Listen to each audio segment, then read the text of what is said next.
ladies and gentlemen. Thank you for standing by and welcome to the Vasta Platform third quarter 2020 earnings conference call. At this time, all participants' lines are on a listen-only mode. After the speaker's presentation, there will be a question-and-answer session, and to ask a question during the session, you need to press star one on your telephone. Please be advised that today's conference is being recorded, and if you require any further assistance, please press star then 0. I would now like to hand the conference over to your speaker today, Pedro Gomez. Thank you, and please go ahead, sir. Okay, thank you very much, and good morning, everyone, and thank you for joining us in this conference call to discuss Vasta's Platform's third quarter 2020 results. With me on the call today, we have Mário Ghio, Vasta CEO, Clovis Poggetti, our CFO, Guilherme Mélega, Vasta COO, and Bruno Giardino, Cogna's IR Officer. During today's presentations, our executive will make forward-looking statements. Forward-looking statements generally related to future events or future financial or operating performance and involve known and unknown risks, uncertainties, and other factors that may cause our actual results to differ materially from those contemplated by these forward-looking statements. Forward-looking statements in these presentations include, but are not limited to, statements related to our business and financial performance, expectation for future periods, our expectations regarding our strategic product initiatives and their related benefits, and our expectations regarding the market. Forward-looking statements are based on our management's beliefs and assumptions and on information currently available to our management. Today, risks include those set forth in the press release that we issued today, as well as those more fully described in these filings with the Securities and Exchange Commission. The forward-looking statements in these presentations are based on the information available to us and the data we are of. You should not rely on them as predictions of the future events. We disclaim any obligations to update any forward-looking statements except as required by law. In addition, management may refer to non-IFRS financial measures on this call. The non-IFRS financial measures are not intended to be considered in isolation or as a substitute for the results prepared in accordance with the IFRS. Let me now give the call over to Mário Ghio to make his opening statement. Thank you all. I would like to start on slide number 5, where we present the main highlights of the 2020 sales cycle, which ended on September. It is always worth stressing that our business cycle does not coincide with the fiscal year, running instead from the fourth quarter of one year until the third quarter of the following year. Thus, when we refer to 2020 sales cycle, we are talking about the cycle starting on the first quarter 19 and up to the result of this quarter. Among the main highlights of this sales cycle, we have the subscription revenue that showed a strong growth above 18%, even in a year as turbulent as 2020, where we had to cope with the impacts of the pandemic and the migration of the on-site activities to the digital world. Another highlight of this slide is the strong adjusted EBITDA performance that grew 41%. Due not only to the increase of the share of subscription revenues that has higher margins, but also the efficiency initiatives employed by the company leading to gain in the adjusted EBITDA margin of 4.1 percentage points in the year. Now I'll pass the floor to our CFO, Clovis Poggetti. Thank you, Gil. Hi, everyone.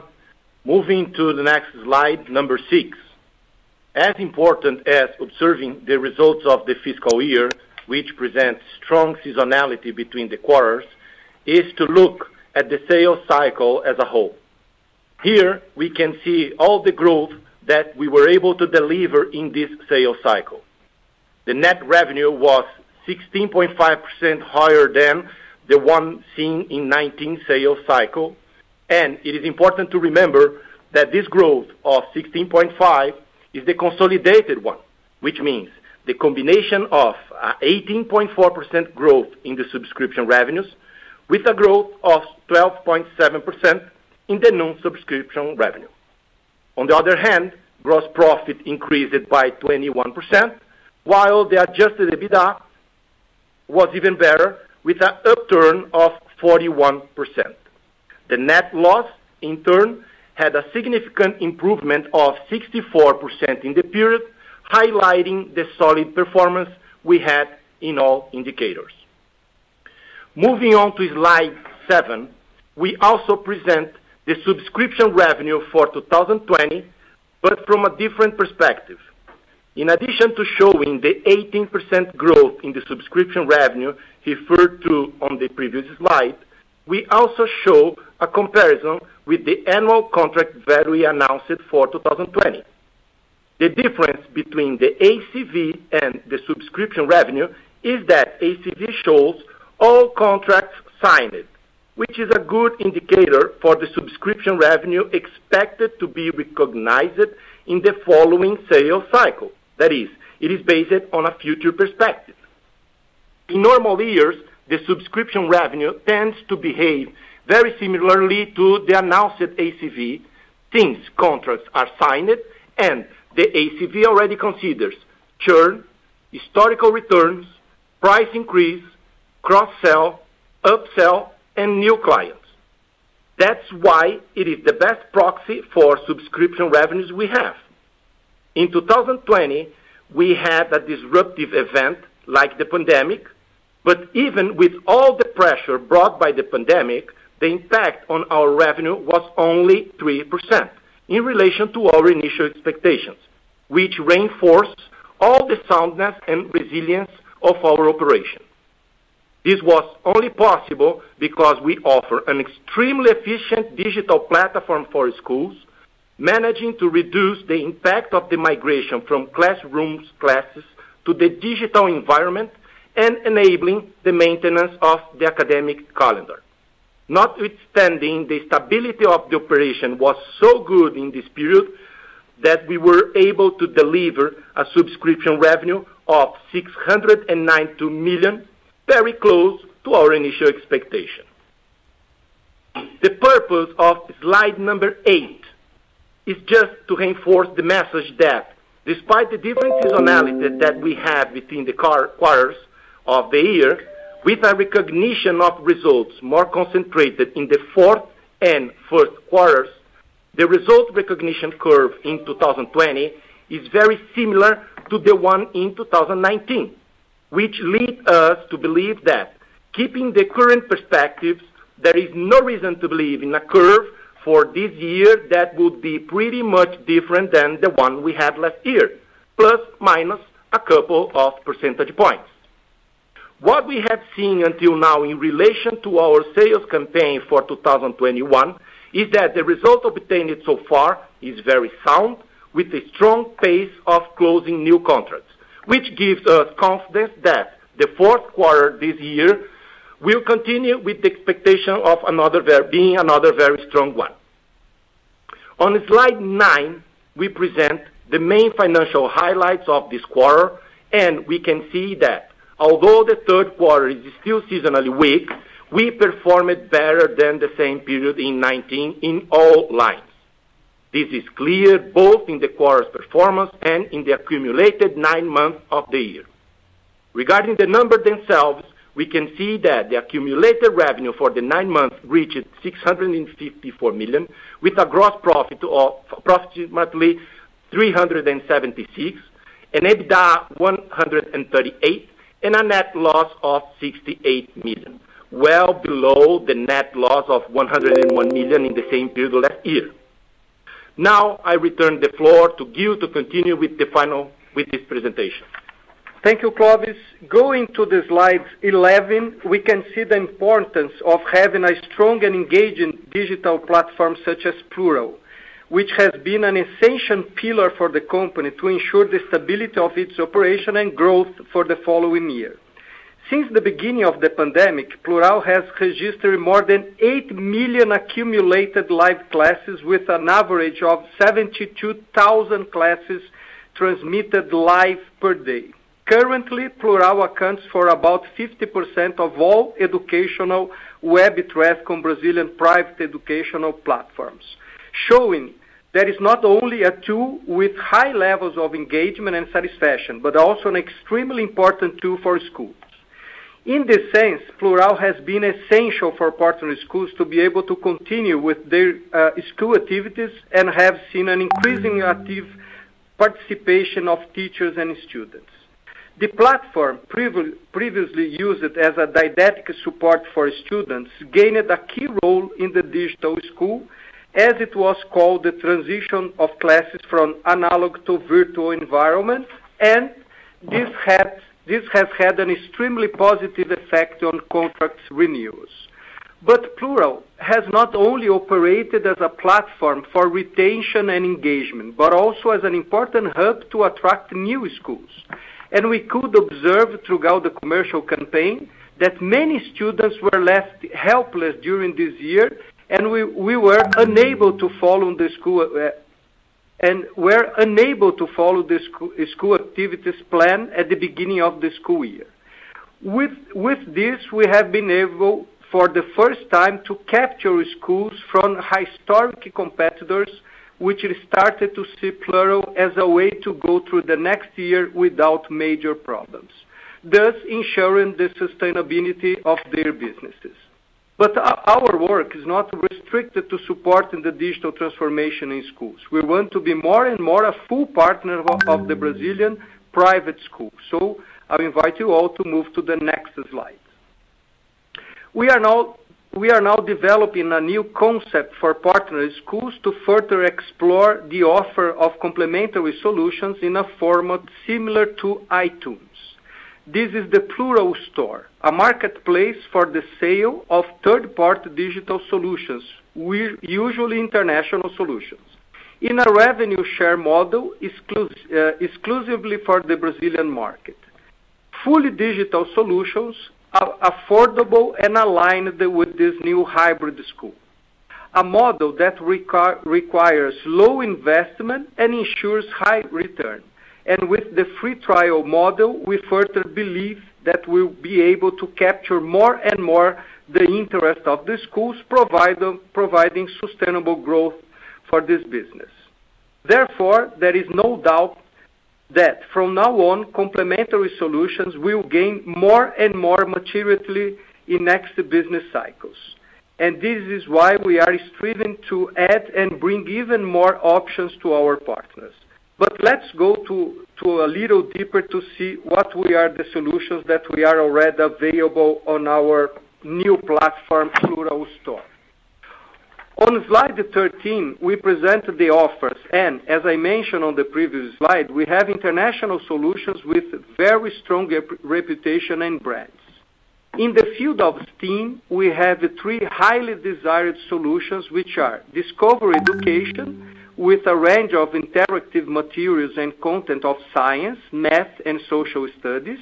Matific, which has been available on our platform since the beginning of the year with solutions of math games for early childhood education, and Cloud Labs, which is a virtual environment that facilitates the experimentation and development of scientific skills. In the field of Education Olympics, we have now available our platform Plural Olímpico, which encourages children to participate and improve their performance in Education Olympics. In the field of financial education, we have Tindim, which is a super interesting platform for children financial education, enabling them to learn financial concepts.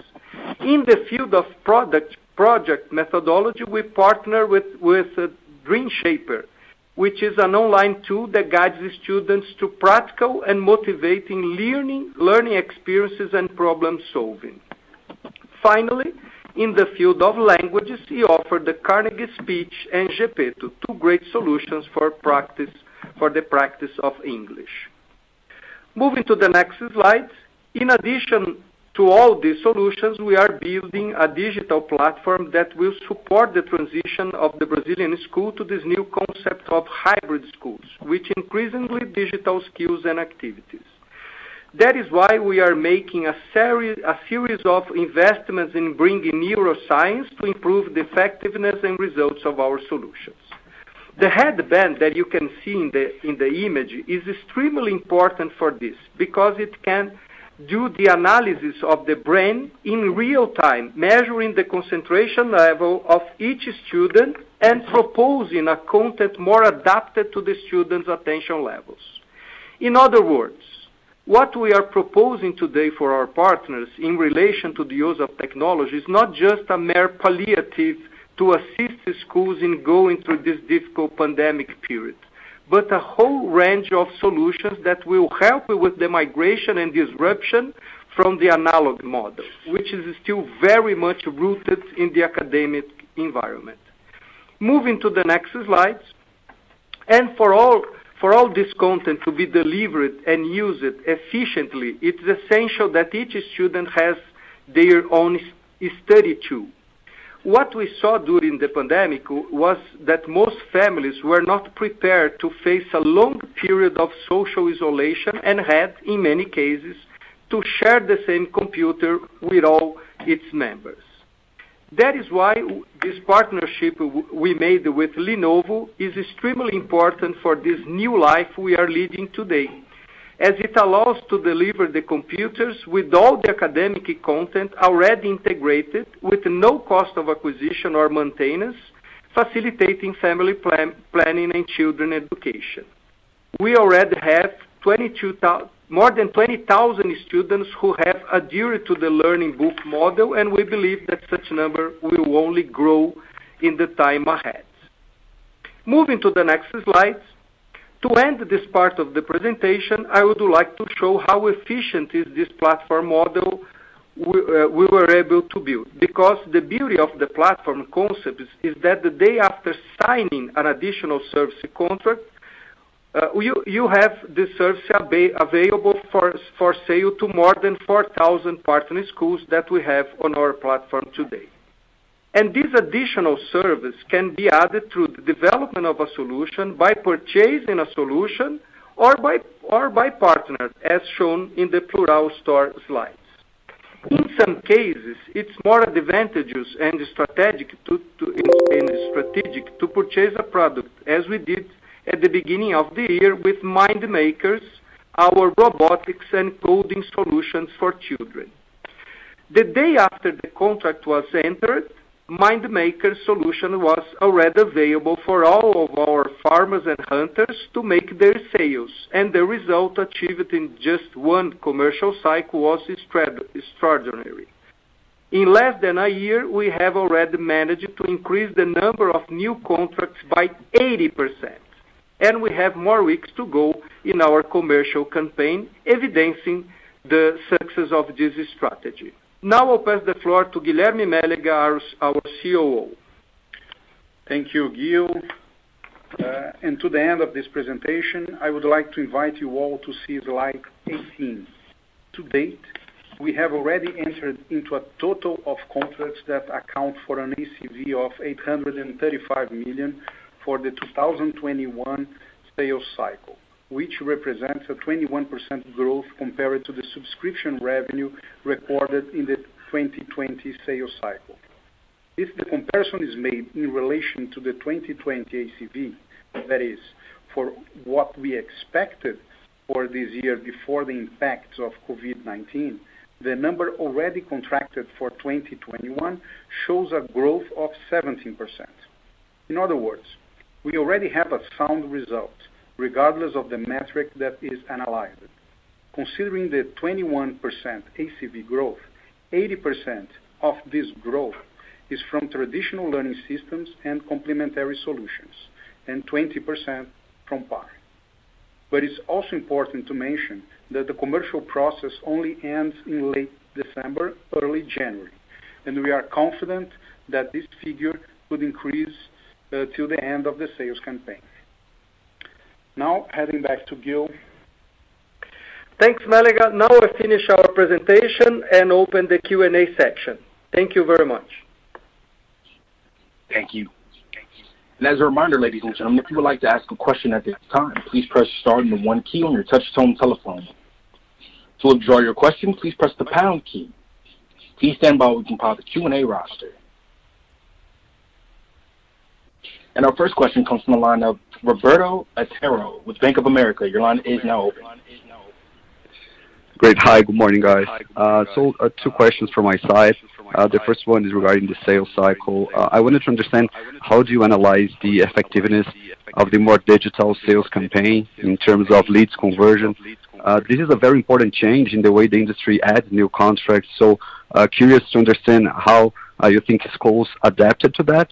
And in that sense, given the partial reopening of schools in Brazil, do you expect the coming weeks to be relevant in terms of new contracts for next year? And the second question is regarding the accounts receivable. We saw an increase in accounts receivable year over year in terms of amount and also days of receivables that I suspect are mostly related to renegotiations with existing schools given COVID. But how do you expect this line next year to reflect the 2021 sales campaign? So those are the questions. Thank you very much, guys. Thanks for your question, Antero. This is Mélega here. I will take the first one, then I will turn to Clovis for the accounts receivable. Our sales cycle definitely was completely different from any one before. Digital played a very, very important role, especially at the beginning of the cycle. In the first semester, 100% of all the commercial initiatives were digital. And not only the approach was digital, but the offering was digital. We're offering boarding on our Plural platform to help the schools. So I would say it was twice digital as it used to be. And that was very important at the beginning, and that's create a funnel, a sales funnel, that now we are closing new contracts in the second half of the year. And the next coming weeks, we are working already in a hybrid mode. We are having physical interactions with our schools, and this is actually speeding up the closings that were already on the pipeline. So we still have, we are confident that the weeks ahead we should still perform well on the sales campaign. And hi, Otero. With regards to the accounts receivable, you are correct. Okay, the increase that you realize is directly related to the negotiations with the customers because of COVID. Okay, that's why in terms of the average accounts receivable term comparing to previous year, you see an increase of 20 days, something like this. Okay, for the next sales cycle, of course, with everything related to COVID going back to normal, we should go back to what we had in 19. One observation only. Given the seasonality that we know regarding our business, with the fourth quarter and first quarter in terms of revenues much stronger, please don't forget that from October to March, we can say, the average term in terms of receivables goes up. And then from April to September, it goes down. So when you analyze in a sequential basis, we have these fluctuations, okay? But nothing that is already not expected. Great. No, that's super helpful. And if I may just a follow up to the first question regarding the changes and now the larger portfolio of complementary products. How are you designing the go-to-market strategy for the next sales cycle? I suspect this probably should be more levered on cross-sell, but given the number of products and the LTV of those products, just wondering how you're designing the go-to-market strategy for complementary exclusively.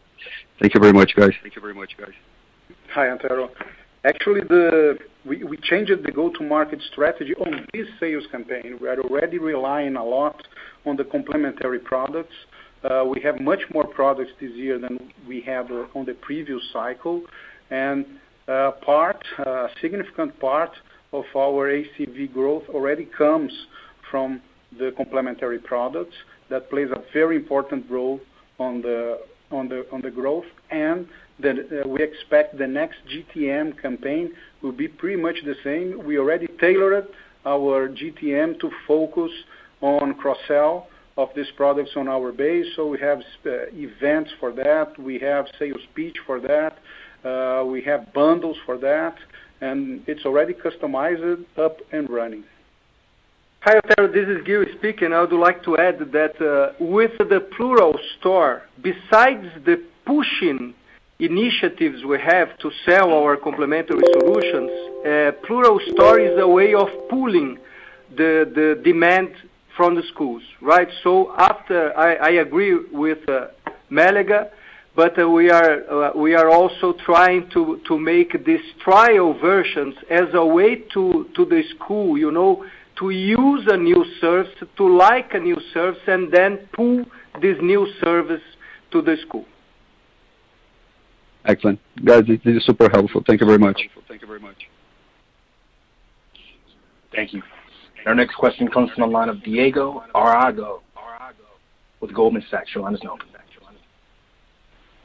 Yes, good morning, everybody. Thank you for taking my question. The first question is more like a follow-up on Otero's question and related to your ACV booking guidance. I understand that the schools have been, somewhat delaying some of their decisions, given the very challenging environment related to the school reopening process, right? And in the sense, can you give us a sense on the upside potential that we could expect in the case that some of those schools would get back to you with, let's say a kind of final decision only in the beginning of next year? And also any colors on the ACV growth performance for the learning system and PAR. I mean, what was the year-on-year growth in each one of those segments when compared to the 2020 ACV? Thank you. Okay. Thank you, Diego. This is Melega. Yeah, what we observed on this last campaign is definitely the schools were on a standstill mode regarding to core content. They were reluctant to make changes, and obviously this has two impacts. We have lower churn because of that, but we have a more difficult campaign regarding new clients also, new schools also. We do expect more to come. We have several schools on our pipeline that we have been very close to reach an agreement with them. And we do expect some schools to make the last decision only in January, depending on their expectations about the physical classroom, how it will work or not. We still see some schools waiting to see. This could be converted in contracts later on the process. So this is a completely new year in terms of sales campaign, and we cannot predict much about the last mile of it, although we have lots of heated discussions in the pipeline. And more disclosure about what is within the ACV we'll be able to give later on in the fourth quarter. Yeah.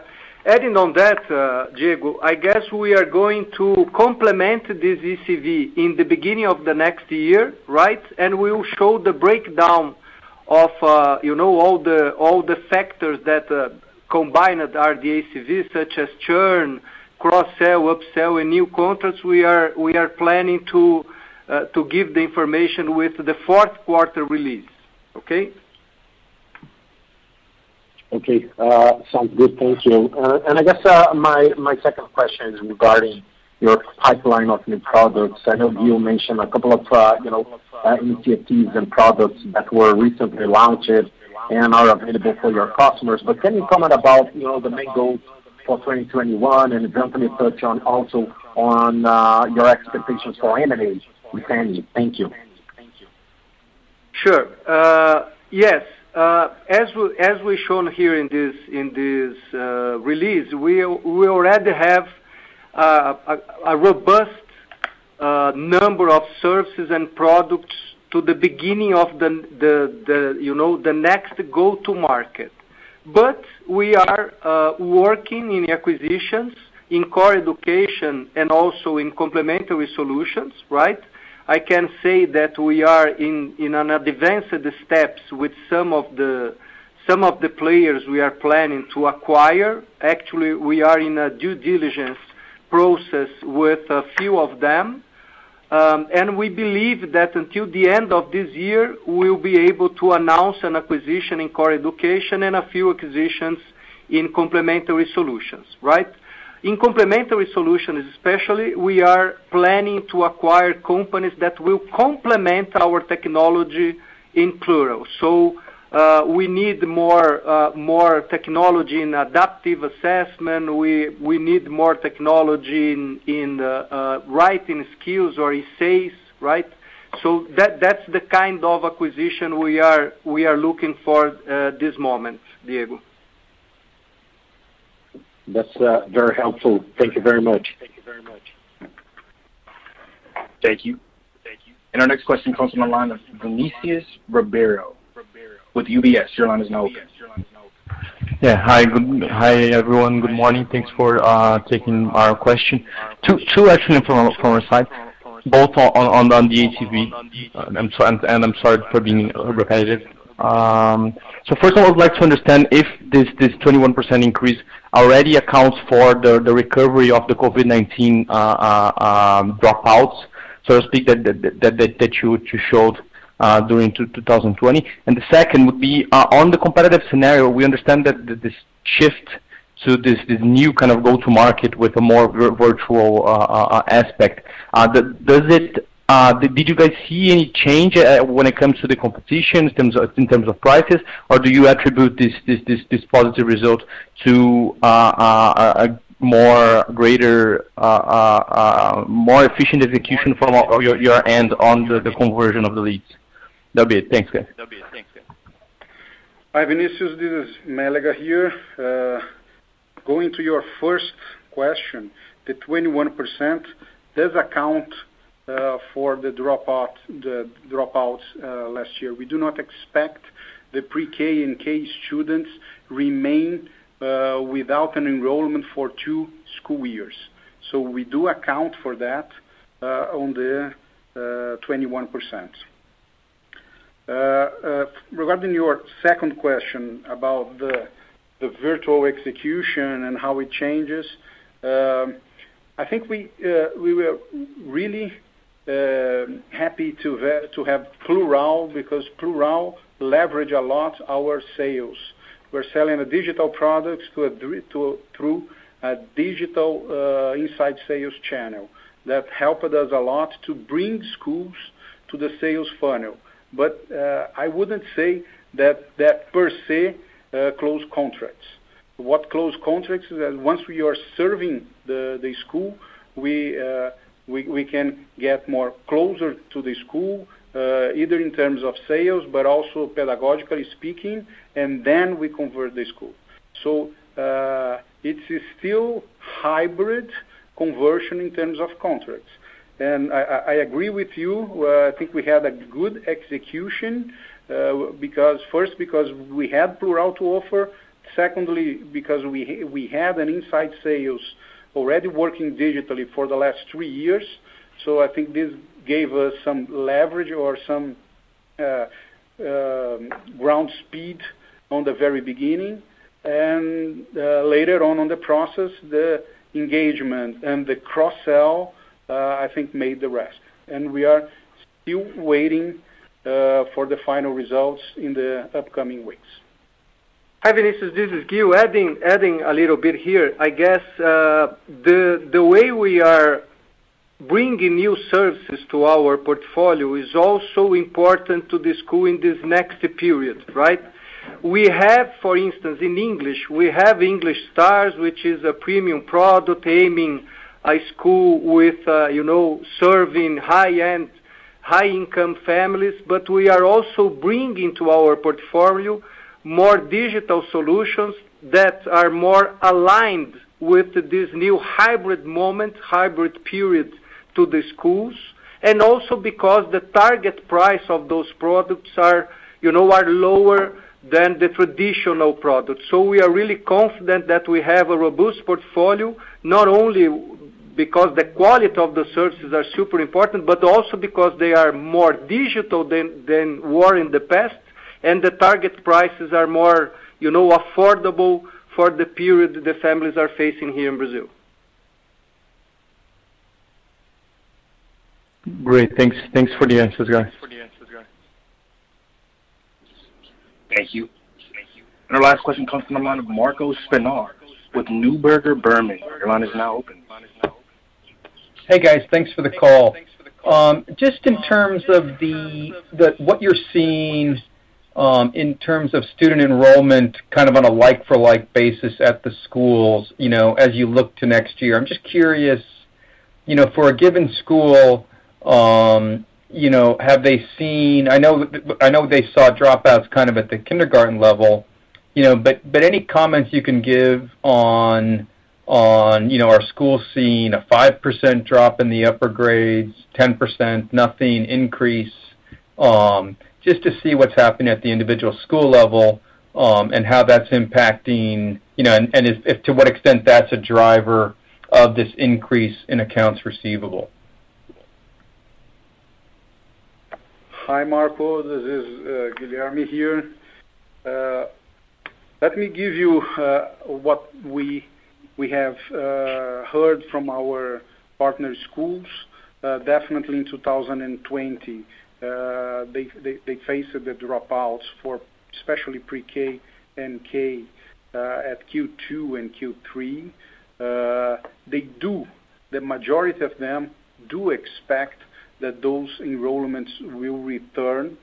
We are right now on the enrollment season, so I would say no school right now knows 100% their school, the student base for next year. They are right in the middle of the process, and they normally start late October, so we are very early on this stage. But what I can share with you is their sensation that the schools are getting back. They are calling back the schools. They are very positive for the next year. Moreover, we had another positive trend that we see. We had several places where the public education was not as bad as the regular public education in Brazil, and many of the medium class parents, they have their kids on public schools, but the service on the public school during the pandemic was terrible. Pretty much nobody could deliver any service. So some of our partners are reporting they are gaining students from the public sides, from the public schools. But right now, I don't have figures. It's very early on the stage, but we are seeing a positive trend here in Brazil due to the expectations of our partner schools. Okay, thanks. And do you have any? I know it's extremely early, but what impact, if any, do you think a vaccine, to the extent that it's available, in Brazil, kind of in a widespread manner toward the second quarter of next year? Any thoughts on how that might impact your business, if at all? Marco, we are still waiting to see when the vaccine actually will be widespread here in Brazil. I would say our scenario right now is that the schools will remain hybrid. I would anticipate more here the expectations of a second wave rather than a COVID vaccine. So I would say schools are more prepared to remain on the current trends they are. Some are hybrid, some are 100% digital, but the second wave is still uncertain here. And I would say the schools are really partnering with strong service providers to be able to face whatever is yet to come. And if the vaccine comes, it will be great for everybody. And we strongly believe the digital services will keep on, because there are some changes that are cultural changes, and we believe there is a digitalization for K-12, not only in Brazil, but worldwide, but will be will be great for our business and for the country and for everybody to get rid of the COVID-19.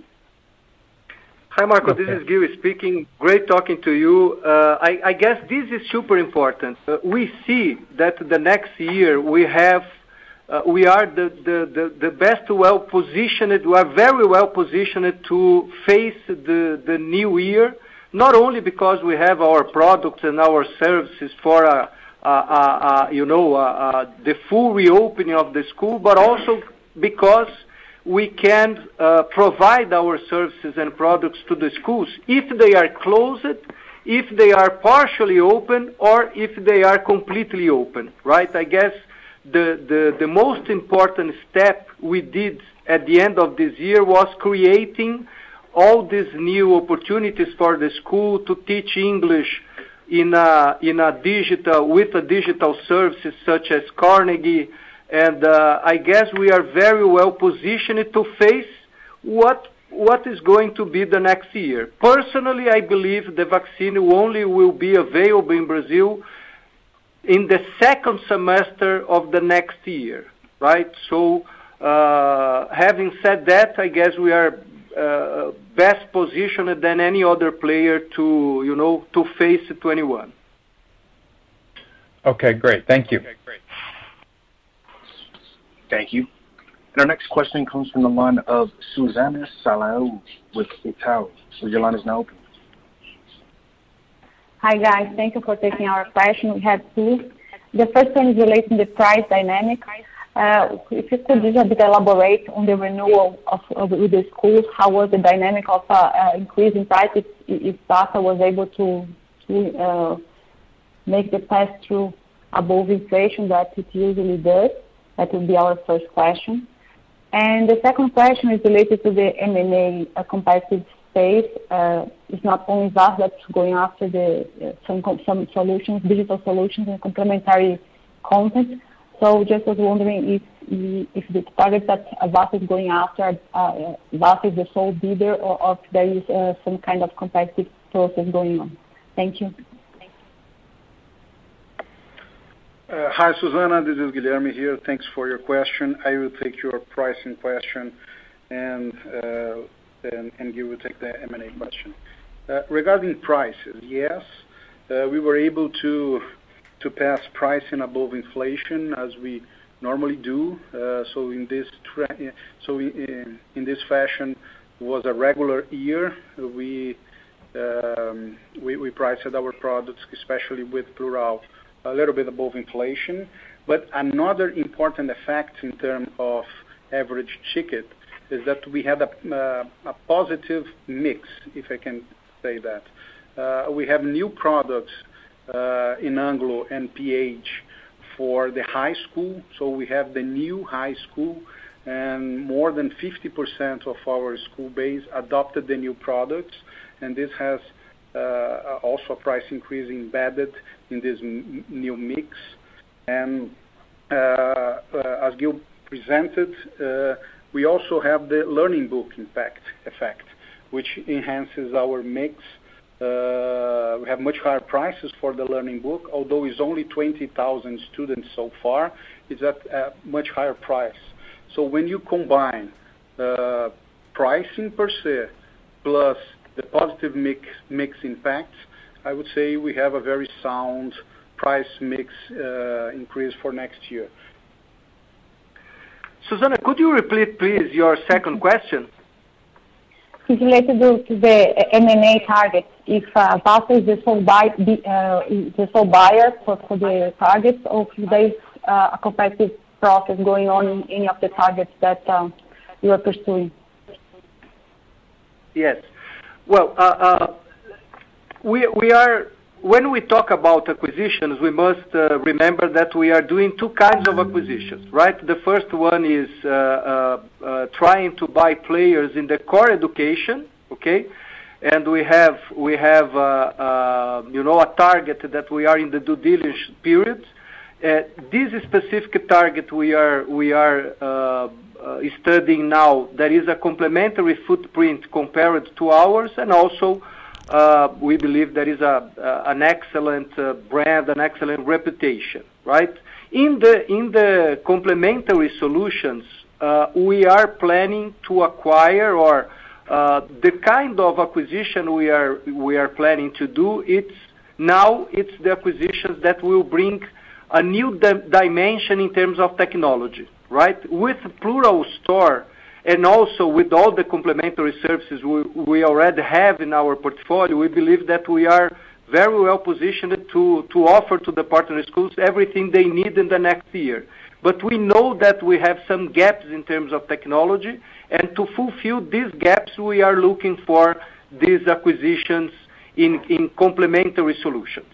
Okay, and again, we are in advanced steps with some of them, and I guess in the next 3 weeks or at most at the end of this year, we will announce a few acquisitions also in complementary solutions. Great, thank you. Thank you very much. Thank you. And I'm not showing any further questions on the phone line, so I will now turn the call back to Pedro Gomez for any closing remarks. Well, I would like to thank for everyone for participating on this call, and I put myself available for any follow-up question. Thank you and have a good day. Bye-bye.